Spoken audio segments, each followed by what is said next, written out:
अस्सलामु अलैकुम रहमतुल्लाहि व बरकातुहू। अहबाब गिरामी कदर मौजूद नाज़रीन व सामीन, अल्लाह रब्बुल आलमीन का अरबों खरबों बार शुक्र अदा करते हैं कि उसने हमारे उलमा कराम को तौफ़ीक़ अता फ़रमाई और माशाअल्लाह से मुफ्ती मुनीबुर रहमान साहब और मुफ्ती तकी उस्मानी साहब ने जिहाद फ़र्ज़ ऐन का ऐलान फरमाया। जो हमारे एक रोड़ा अटका हुआ था हमारे रास्ते में, जो एक गले की हड्डी बनी हुई थी, कबाब में हड्डी वाली मिसाल ले लें, तो वो ये मामला था।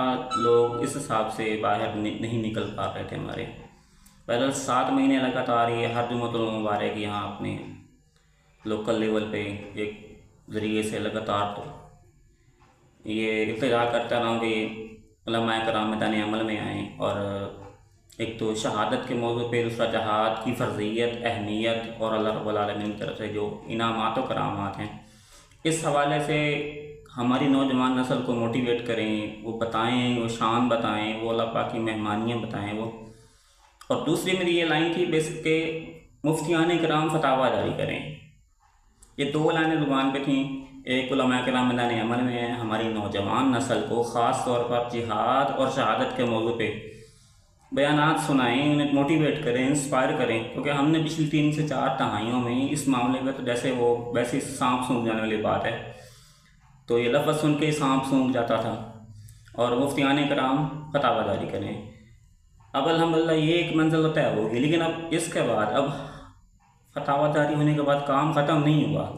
ये हमारा फर्स्ट लेवल मुकम्मल हुआ है, अब हमें अगले सेकंड लेवल पे जाना है।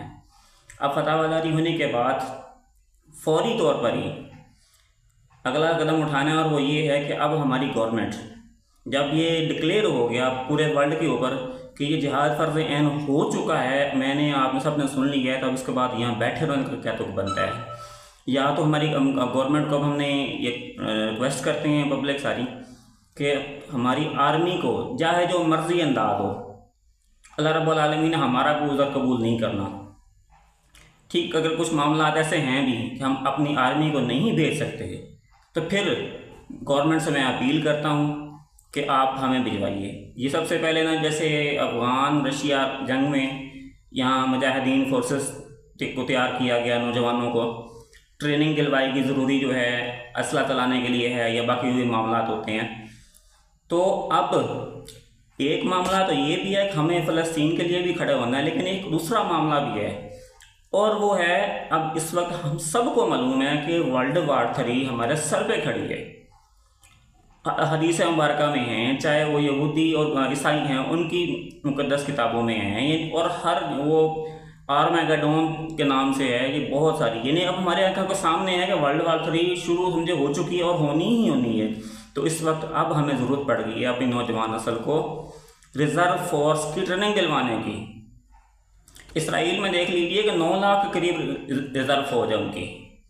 तो अब हमारे लिए वो लाज़िम मलज़ूम हो गई है कि हमारी नौजवान नस्ल को ये जिस अंदाज में इसको प्रोटोकॉल हैं, रूल्स एंड रेगुलेशंस हैं और जो बाकी अरेंजमेंट्स हैं, वो ज़री बात है, ये आप जो गवर्नमेंट के अदारे हैं उन्होंने जैसे मैनेज किया है, वो सब चीज़ें उनके हिसाब से मैनेज करना होता है, उनको मालूम है। तो अब मैं रिक्वेस्ट कर रहा हूँ, और इंतहाई अकीदत के साथ और इंतहाई दर्दमंदाना अंदाज के साथ, कि पहली सूरत तो यही है कि हमने जो ये अल्लाह पाक ने एटमी ताकत बनाया, तो हमारे एक ज़िम्मे लगाया है, फ़र्ज़ ये हमें वो पूरा करना है।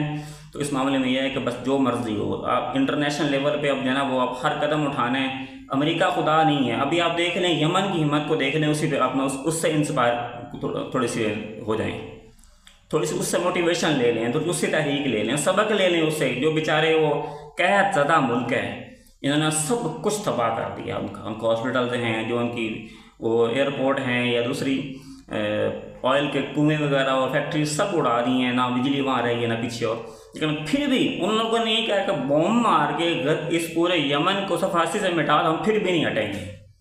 और उनकी अब तक 4-4.5 लाख पब्लिक ने ट्रेनिंग हासिल कर ली है इस 1.5-2 साल के दौरान। 4.5 लाख लोगों ने, पब्लिक ने, वो जिहाद फ़र्ज़ ऐन का उनको तो पहले ही गैरत अमीर अल्लाह पाक ने दी हुई है, तो उन्होंने वो ट्रेनिंग उनको मुकम्मल करवा चुके हैं। तो अब रिज़र्व फ़ौज उधर जाते हैं नहीं जाते, लेकिन इस वक्त फौरी तौर पर हमारी गवर्नमेंट को रिएक्शन लेने की ज़रूरत है। वो है नौजवानों को वो ट्रेनिंग दिलवाना, रिज़र्व फौज कह लें, उसे मुजाहिद फोर्स कह लें, ये जंग के ज़माने में सिंपल सिर्फ यही नहीं है कि वहाँ आर्मी लड़ती है, वो पूरी जहाँ जब जंग मुसल्लत होती है तो पूरी पब्लिक को लड़ना पड़ता होता है। इवन के आप हमारे वो बच्चे हैं, हमारी औरतों को जंग लड़नी पड़ेगी, वो उसका मतलब ये नहीं है कि उनको बॉर्डरों पे जाना पड़ेगा। लेकिन जब मामला इस होते हैं इंतहाई कशीदगी पे तरफ जाते हैं, उस वक्त बहुत सारी प्रिकॉशंस होती हैं हमें लेनी होती हैं, बहुत प्रिवेंशंस के मामला होते हैं, एहतियात करनी होती है किस अंदाज में। फिर ये है कि जब अल्लाह ना करे ऐसा मामला हो कि ख़ास तौर पर फर्स्ट एड के वाले से, मैं ये सबसे ज़्यादा अहम तरीन चीज़ जो है ये फ़र्स्ट एड। तो दूसरे ममालिक में तो उनकी मैट्रिक की सनद वगैरह जो उसके साथ, वो उससे पहले अंडर मैट्रिक तक के उनके लिए उन्होंने लाजमी की होती है कि हर इंसान फर्स्ट एड के लिए अहल होना चाहिए। घर में अगर मसला हो किसी किस्म का भी, या इवन के छोटे मोटे जो स्ट्रोक्स वगैरह अगर होते हैं तो वो कवर करना लाजमी होता है। तो इसमें नंबर 1 पे नौजवानों की ट्रेनिंग दिलवाई जाए ऐसे जो भी जंग के मामला आते हैं। नंबर 2 पे फर्स्ट एड की जो भी ट्रेनिंग वो पूरी पाकिस्तानी कौम को, हर एक नौजवान को कम से कम होनी चाहिए कि किस अंदाज में हम ये जंग के ज़माने में वैसे हॉस्पिटल वगैरह सब चीज़ें सारी बात है, जब मामला एंड लेवल पे जाते हैं तो वो चीज़ें रेगुलरली उस हिसाब से रन नहीं हो सकती। उसके अलावा फिर कम्युनिकेशन का मामला है, वो सर्विस अब हमें शुरू करवानी है। वो सर्विस क्या होती है ये देख लीजिए कि 2 साल पहले से अभी ये अमेरिका में कितनी बार उन्होंने वो चीज़ को बाकायदा तौर पर सायरन वगैरह हालात वगैरह, उन्होंने वो जो एमरजेंसी मैसेजेस होते हैं वो सर्विसेज उन्होंने 2-2.5 साल से एक्टिव की हुई हैं। उन्होंने पूरी पब्लिक को उसकी रिहर्सल भी करवाई है 3 से 4 दफ़ा कि एक दिन वो ऐसा मसला होगा एकदम मैसेज सबको पूरी पब्लिक को कन्वे होगा कि अटैक हो सकता है, तो पब्लिक पूरी की पूरी जो है वो अपने जो उन्हें इंस्ट्रक्शन दी गई हैं वो उनको फौरी फॉलो करते हुए वो उन्होंने उन चीज़ों को फॉलो किया है और उसकी प्रैक्टिस की है अमली तौर पर। तो अब हमारे यहाँ पे ये लाजम और ज़रूरी हो गया है कि हमें कम्युनिकेशन के हवाले से, यानी अल्लाह न करे मामला जैसे हमारे ईरान के साथ ही हमारा पड़ोसी बैठा हुआ है, अगर वो वहाँ पे अटैक हो जाता है तो पब्लिक के पास वो मोबाइल पे एमरजेंसी सर्विसेज होती हैं जो हर गवर्नमेंट कवर करती होती है। गवर्नमेंट के अदारे जो हैं जो सिक्योरिटी से रिलेटेड होते हैं वो कवर करते हैं। अगर इस तरह का खुदा न खास्ता मामला होता है तो फौरी तौर पर मैसेजेस जो हैं वो मोबाइल पे एमरजेंसी मैसेजेस जो हैं वो सबको डिलीवर हो जाते हैं विदिन 1 सेकेंड। और उसमें फिर ये होगा इंस्ट्रक्शंस वगैरह का हमारी कौम ने ऐसे मामला के अंदर क्या करना है, कौन सा रास्ता अख्तियार करना है, वो सारी ट्रेनिंग पहले से दिलवानी ज़रूरी है। अल्लाह न करे ऐसे मामला बनते हैं उसको कवर करने के लिए। फिर उसके बाद अभी चौथा पॉइंट जो है ना वो है अपनी ग़ज़ा वगैरह के। देखें आप इसराइल का या इनका आप देख लें, यमन जब हमला वगैरह करता है या मामला, जैसे अभी तकरीबन 8-10 दिन पहले ही ये बरतानिया में उनके जो वज़ीर हैं उनके वज़ीर दिफा और उनकी तरफ से बाकायदा तौर पर ये है कि वो एक ऐलान किया गया कि पब्लिक जो है ना वो कम से कम 3 दिन या 7 दिन का खाना अपने पास रिज़र्व रखे, यानी कि वहाँ पे अब हर घर के अंदर 1 हफ्ते का रिज़र्व राशन मौजूद रहता है। उन्होंने उनको कहा कि हमने अब जंग की तैयारी करनी है और हम जंग में हैं। उन्होंने स्टेटमेंट ये दी है कि हम हालत जंग में हैं और उसकी ट्रेनिंग बाकायदा तौर पर उन्होंने करवाई है। तो वो चीज़ें अब जो हैं जैसे न्यूक्लियर वार के अंदर ख़ास तौर पर ये अल्लाह ना करे ऐसा मामला बने, लेकिन हमें नज़र आ रहा है जब अहादीस मुबारका में सब कुछ दर्ज है तो हमें उस पर यकीन है कि वो होके ही रहना है। तो फिर उसकी प्रिकॉशंस जो हैं, प्रिवेंशंस की को मेजरमेंट्स हैं, वो हमने किस अंदाज में लेनी है, उन चीज़ों पे लाजमी और फोकस करना है। और इसके मतलब पब्लिक को बकायदा तो अभी हमारे पास एक दिन कीमती है, याद रखिएगा, अभी हमारे पास वक्त ज़ाया करने का नहीं है बिल्कुल भी।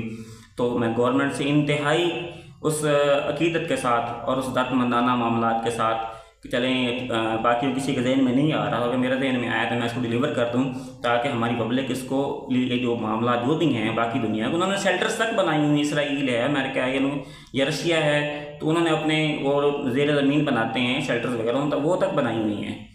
तो जब न्यूक्लियर कोई भी अटैक अल्लाह न करे अगर होता है तो ज़मीन के ऊपर जो भी होगा जानदार वो सब ख़त्म हो जाएंगे। सिर्फ शेल्टर्स के अंदर जो ज़मीन के अंदर गड़ा खोदा हुआ होगा वहाँ अपने पानी जो टैंक वगैरह है आपका पहले रखा होना चाहिए, पानी भर के इस तरह के मामला आते हैं तो वो गवर्नमेंट बाकी प्रोटोकॉल्स गवर्नमेंट डिटेल से हमें प्रोवाइड कर सकती है कौन से मामले किस हालत में क्या मामला तैयार करने हैं। ये मैसेज सब तमाम लोगों को सेंड कीजिए, बाकी तमाम लोगों को भी लाजमी तौर पर इन चीज़ों के बारे में इल्म होना चाहिए।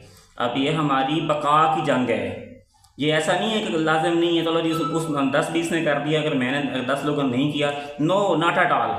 हमारी तमाम की तमाम पब्लिक को इस ट्रेनिंग की लाजमी तौर पर ज़रूरत है। अगर आप गूगल करेंगे या बाकी मामला इस पर थोड़ा फोकस करेंगे तो आप खुद समझ आ जाएगी कि ये ट्रेनिंग बाकी ममालिक में बाकायदा तौर पर दिलवाई जाती है या भी दिलवाई गई है, और हम जो है ना बस वो बैठे हुए हैं, बस हम अपने मसाइल जो भी हैं जिस अंदाज में भी हैं, बहरहाल ये हमें इसके लिए तैयारी करनी है। अस्सलाम वालेकुम रहमतुल्लाहि व बरकातुहू।